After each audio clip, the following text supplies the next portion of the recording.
Hello and welcome to the Grant County Local Work Group Meeting Overview 2021. My name is Aaron Roth and I'm the District Conservationist in Grant County.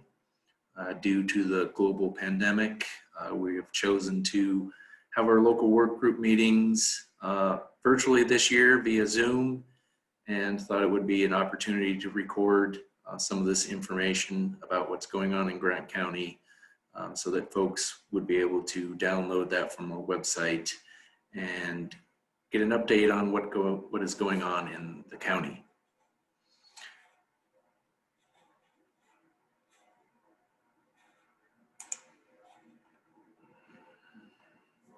As many people are aware, normally we meet in person, but I wanted to briefly discuss the meeting agenda, the welcome, kind of some overview of what the local work group meetings are about.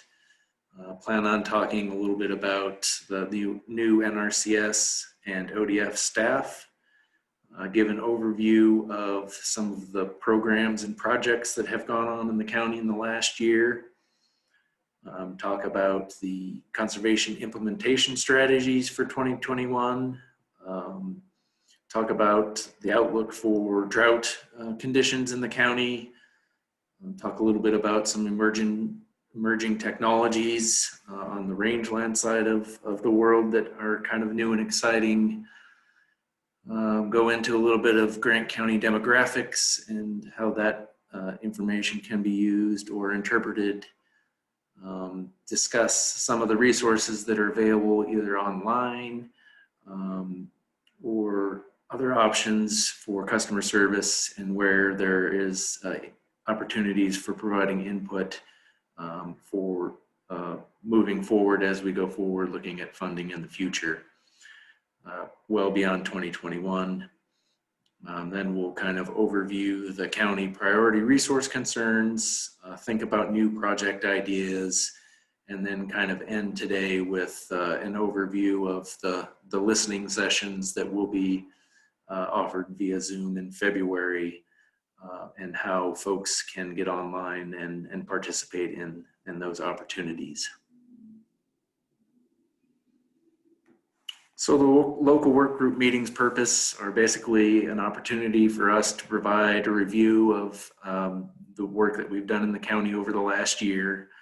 It helps us get input and information to help prioritize and plan future projects. And we hope to be able to connect with partners and new audience members to seek opportunities to leverage partnership funds and find areas in the county where there are willing and able landowners to implement conservation practices. Hopefully today will be informative as we talk about some of NRCS's programs.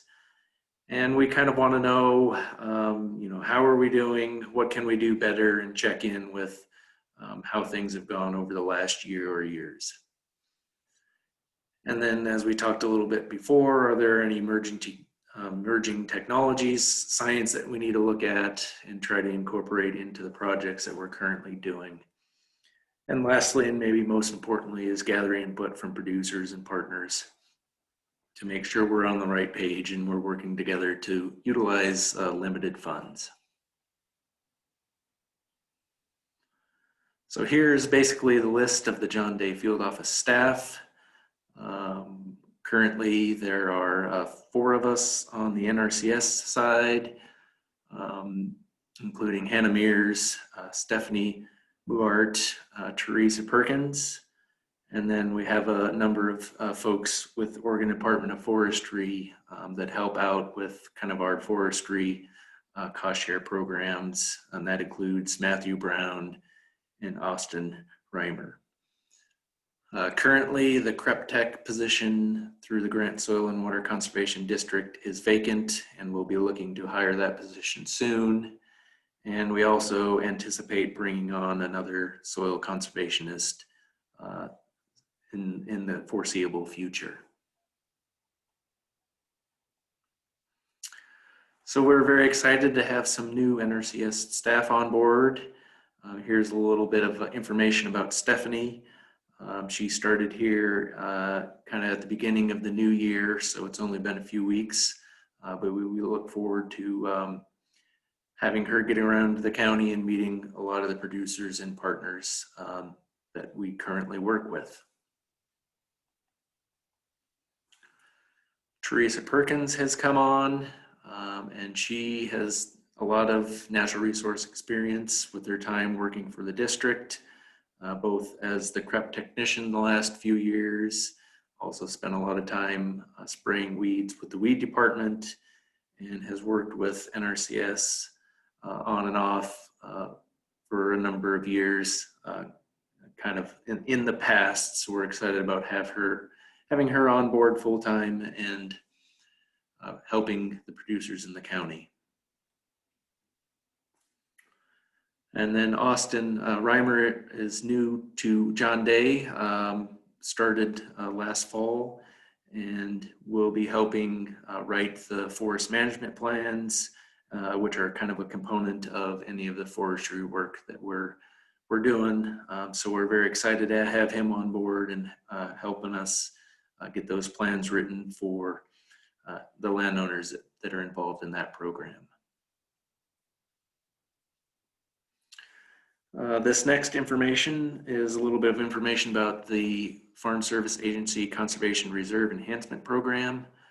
And basically this is a program that is offered by FSA that helps landowners fence off riparian areas, provides some tree and shrub plantings, grass control, juniper control, weed control, anything that's needed to help improve the condition of those riparian areas, and provides a cost share to those participants that sign up for the program in exchange for keeping grazing out of those areas for either the 10 or 15 year period that the contract is in.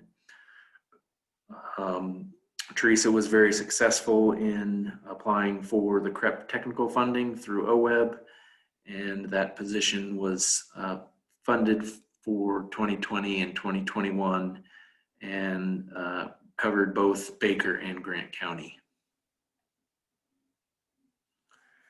So just some quick statistics for Grant County. The work that Teresa did this last year included one mid-management plan. We had 8 applicants that came in, and 7 of those went into contract in 2020. So there's a lot of work being done currently to get the fences installed and the juniper removed. There were 3 contracts that expired last year as well, and one of those contracts was renewed, which extends that protection out again for another 10 or 15 years. So on the NRCS side, we had limited funding last year for the Environmental Quality Incentives Program, the JDU Basin Forest Resiliency. We were able to fund 2 contracts for about $169,000, mainly doing pre-commercial thinning out in the IZ country.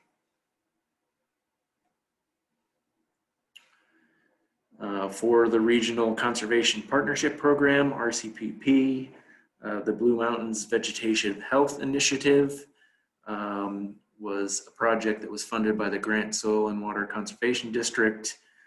This was basically year 3 of the funding, and we were able to write 5 contracts for about $217,000, doing a combination of pre-commercial thinning work and juniper removal work. Was a very successful program, had a lot more interest than funding that we had available for that particular project. For one of our other major programs, the Conservation Stewardship Program, we had quite a few signups in 2020, including a 2020 renewal opportunity, 2020 Classic, and there was also some funding available through that Grant Soil and Water Conservation District RCPP project. So in total, we were able to fund 15 contracts. Those are 5-year contracts for approximately $1.8 million, and with all those contracts, that covers about 48,600 acres roughly. And the breakout for those is 4 of those were forested contracts and 11 of those were considered ag contracts, which could include anything from range, pasture, and cropland. So kind of the next thing that I wanted to discuss were the 2021 Grant County funding opportunities. We were very excited to learn that the RCPP, that the South Fork John Day Watershed Council submitted last year, was selected to be funded. So we're going to have some opportunities out in the IZ area, all the way down to Dayville with that project. We are still taking applications for the RCPP that was funded through the Confederated Tribes of the Warm Springs. This one is called the Upper John Day Flow Restoration and Protection RCPP. And we'll go into a little bit more detail on what's available in those projects here in a minute. For EQIP, we have a couple of funding opportunities in the county. We moved the John Day, the Umatilla Basin Forest Resiliency Project area from the IZ country up into the Ritter country.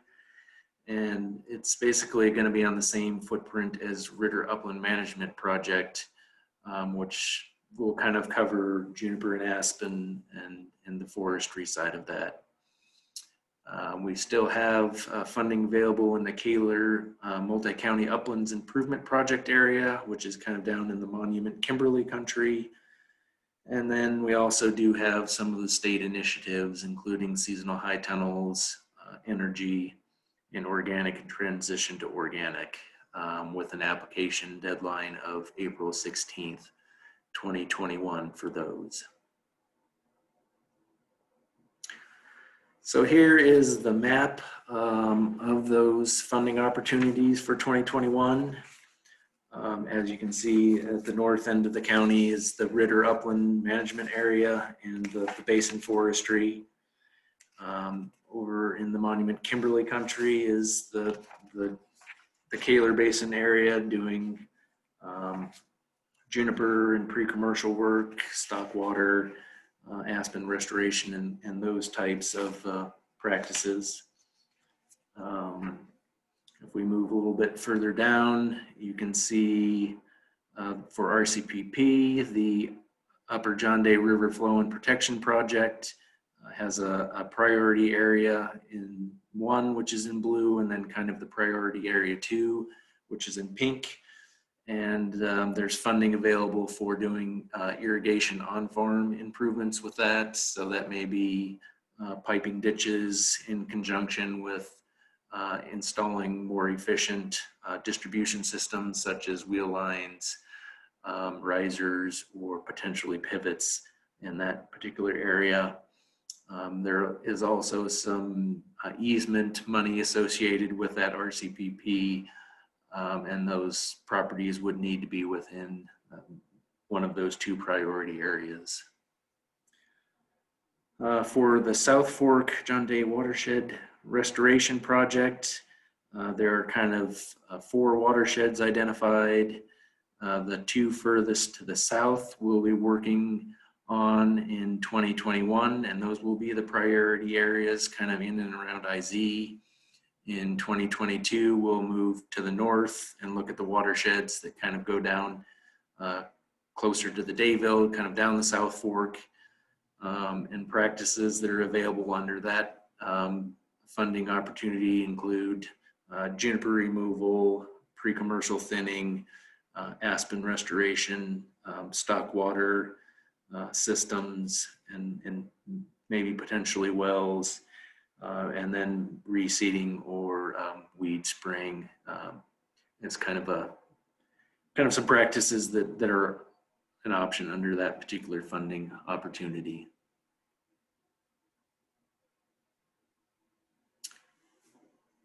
For 2021, we also will be have already had applications and rankings for CSP renewal. We did that last fall, and we have 6 applications were selected for funding. We're currently working on getting those obligated, and those will be completed to the obligation state in February of 2021. CSP Classic, which will be open to anybody in the county that hasn't had a CSP contract. Anticipate an application deadline for that program maybe sometime this spring, April or May, but those dates have not been determined as of yet. I think we talked last year a little bit that the CSP has had some major changes and overhauls since the signing of the 2018 Farm Bill. This includes a reduction of funding from nearly $9 billion in the 2014 Farm Bill to roughly $4 billion in 2018. So kind of a drastic decrease in the amount that's available across the country for that program. And that has resulted in a lot more applicants not getting funded in the first couple rounds of renewals and the Classic sign up from last summer. Some of the other changes include NRCS being much more involved with the enhancements and certification. We come out to the field a lot more. The enhancements are, tied to much more in line with our EQIP practices and require field verification that the work is getting completed to the standards and specs of those enhancements.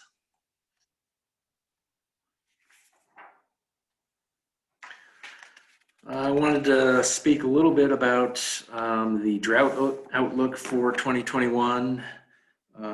This may be important for planning as we look forward onto what we might anticipate this year. This report was pulled from kind of the middle of January, and as you can see, we're kind of already in the probably severe drought D2 consideration.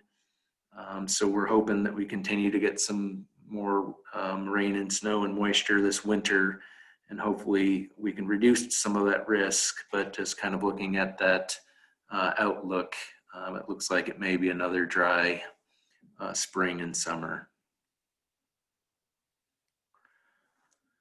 One of the other reports that we can kind of look at to kind of forecast where we might be heading in the next year and what kind of irrigation season we might have is we can look at the SNOTEL data. And this particular map is kind of the snow water equivalent, which shows as of January 20th, we're sitting at about 90% of the normal snowpack and water equivalent up in the mountains. We're not the worst off in the state, but we're also not on the high end, as you can see. So we'll have to kind of wait and see if we get that late winter snow like we have the last couple of winters.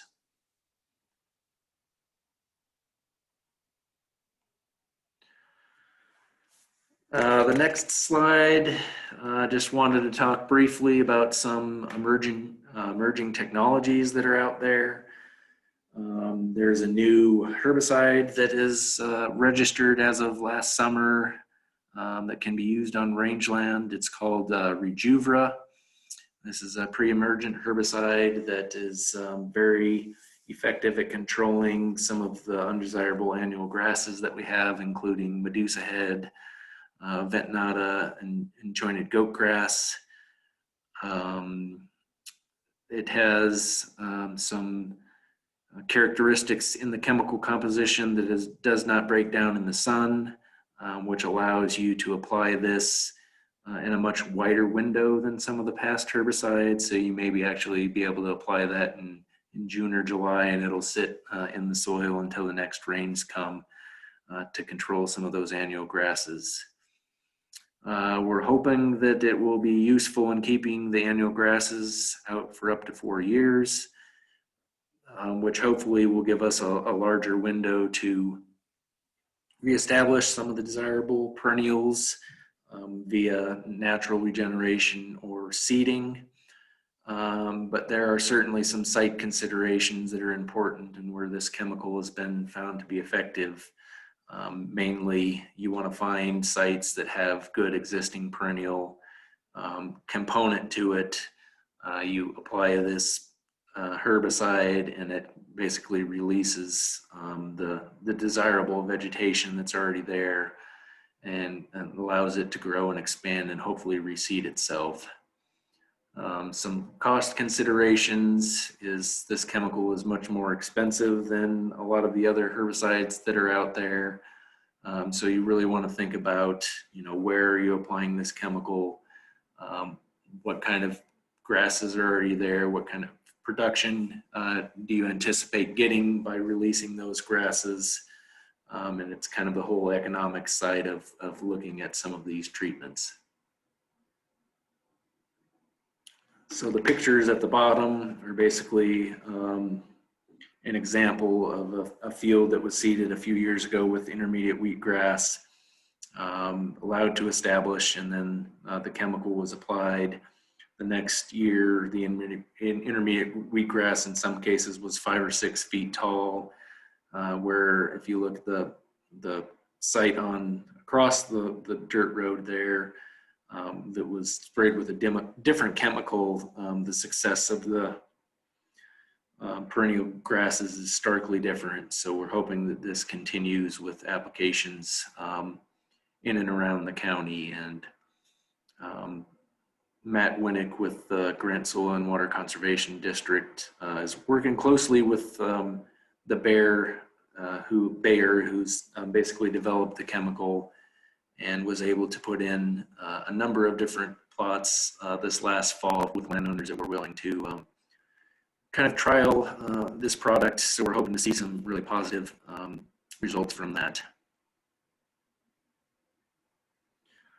So the next item that I was hoping to just briefly discuss today was looking at a little bit of the demographics for Grant County, keeping in mind that this report was from 2017 and basically looks at changes over a 5-year period starting from 2012. But I thought it was interesting to point out that the number of farms has gone down 4% in 5 years. Basically, there are 15 less farms in that time period. Lands that were in farm acres was down 4%, or roughly 25,000 acres. And I also found it interesting to look at kind of the farms by size to really understand that, we have some pretty small farms, in the 1 to 9 acre range. And then we also have some really large acreage farms and kind of a mix of all those in between there. So we can't really be characterized by a subset of really small farms or really large farms. It's really kind of a mix across the board. On this page, some of the numbers that I had highlighted down below, which I found to be interesting, are kind of looking at the total number of producers, their basically age and male or female, so, in most cases, a little bit higher percentage of male producers in the county. Looking at the age, we don't have a lot of young producers or farmers, have quite a few in that middle age group, and also a pretty high percentage of the folks in the 65 and older. And, in time, this is going to continue to be something that we need to think about, and how those lands are going to be transitioned to the next generation, and whether or not they're going to continue to be farmed or if they're going to have other uses. Which is why I think the statistic at the bottom that 31% of those producers were considered new and beginning farmers. And I wonder, how many of those are kind of the absentee landowners or the producers that don't have a lot of experience in agriculture, and how that may project into the future. So I thought it was kind of interesting to kind of look at these numbers and kind of project how that might impact the county as a whole, and where we might want to focus some of our efforts or projects in the future.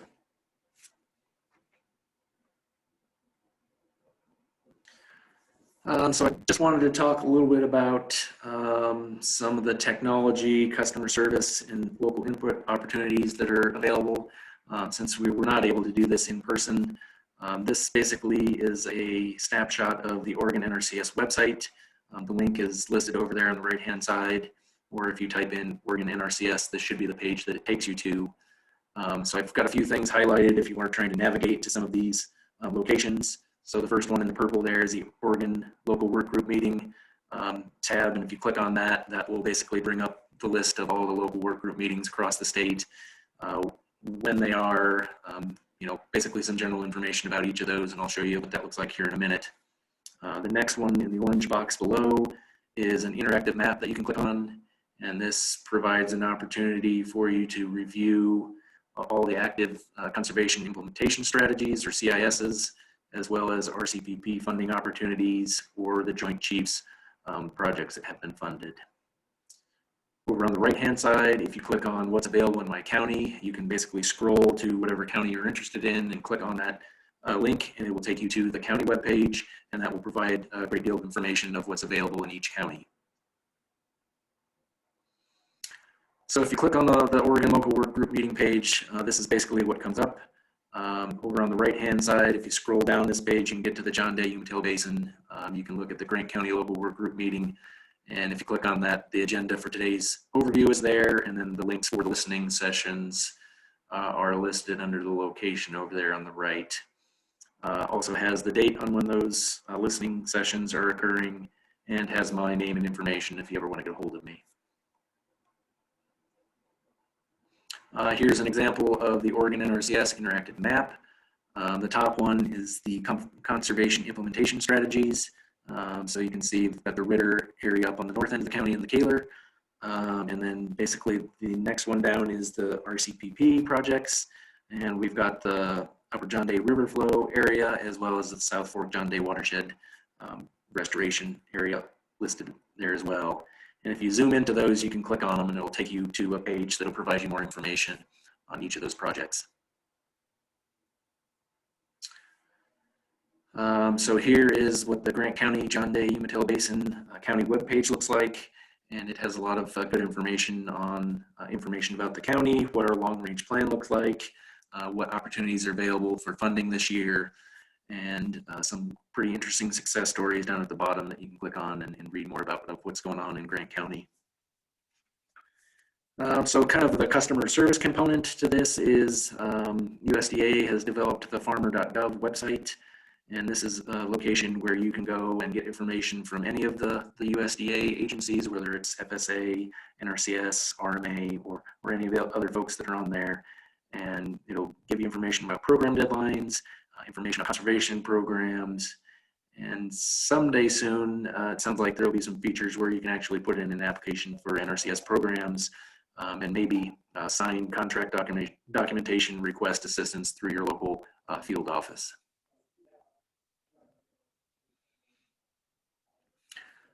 So just wanted to talk a little bit more about potential funding opportunities beyond 2021. The Ritter Uplands Management Area, that we're in the first year of funding out there, so I anticipate that we will be in that area for the next few years to 4 or 5 years. Kaler, we've been in that area for a good amount of time, so that one may be coming to an end here in the next year or a couple of years. With the RCPPs, the Upper John Day River Flow Project, we have a couple more years of funding available for that one. And then the South Fork John Day Watershed Council's project. This is basically year 1 of a 5-year agreement. So we're hoping to have lots of interest this year, move down to the lower watershed next year, and then maybe open it up to everybody in the years following that. Looking at the timeline here, we're still looking at a Joint Chiefs Landscape Restoration Partnership, which would be a collaboration with the Forest Service, ODF, and other interested entities within the county, looking at doing pre-commercial thinning and forest restoration, both on the public and private boundaries. There's been some pretty good success with that in Oregon, and that's something that our group is going to continue to work on, putting together a good proposal and maybe something that we submit in the year 2022. The other interesting thing with the RCPP projects that are funded, if those projects are successful, there's an opportunity for those partners to put in a renewal opportunity, which is a less competitive way of getting basically the same amount of funding that they had in the first project that they were funded with. So we'll be looking at those opportunities as we start closing out some of those projects.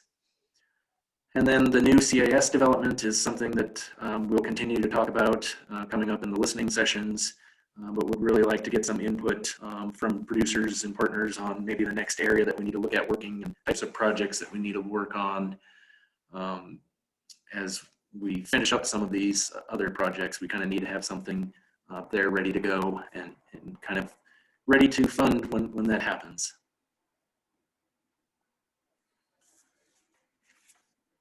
So over the last number of years, the local work group priorities have kind of come into focus, and we always like to check in to make sure that we're still on target on what the priorities are for the county, and if not, then we can make some adjustments.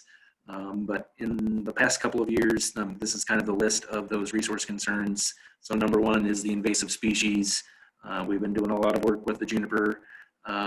Haven't had a lot of success with annual grasses and herbaceous weeds, but we're hoping that the rejuver and some of the new technologies that are coming out, there might be more opportunities there.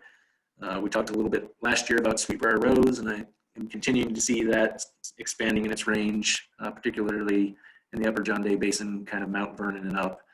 So I think that one may be something we'll look at in the future. Number two is forest health. As we continue to have these mega fires, I think there's going to be more and more emphasis on trying to do some active management in these areas to hopefully reduce some of that fire potential. And this may also include some aspen restoration, which we've had some pretty good success with doing over the past 5 or 10 years. The grazing management always seems to come up, which includes stockwater developments and cross fencing. You'll see that a number of the projects that we currently have that as a component. And that may be something that we look at for a new sites, new conservation implementation strategy, or CIS is coming up with a way to do some more stock water in other parts of the county.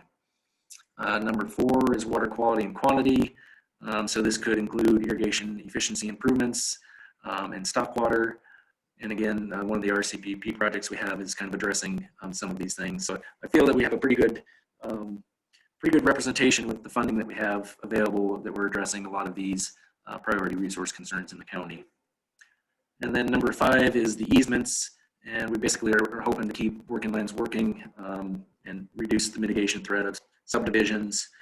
And this is a continued conversation that I think we need to have in trying to identify those properties that are in really good shape that we can protect, and that have willing and able landowners to think about the long-term impacts of easements and see if that's something that they're really interested in doing.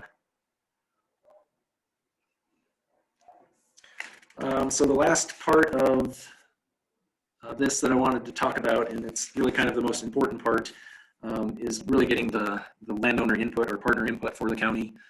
Today's recorded session really was just kind of focused on getting the summary of what we've done in the county over the last year, and kind of some of the emerging technology, new staff, and some of those things that we kind of covered. But kind of the next component of this is really trying to get some really good input from folks around the county that have interest in natural resources. And since we were kind of doing this remote Zoom meeting situation, we thought that it might be best to break those out into kind of some listening sessions based on land use, with the idea that folks could come and participate in the one that they had the most interest in, or if they were interested in all of them, they could come and participate in all of them. But instead of having to sit through a couple-hour Zoom meeting that covers all these things, you could come in and provide your comments for the specific land uses, and be maybe a little bit more focused on that area, and also be a little bit more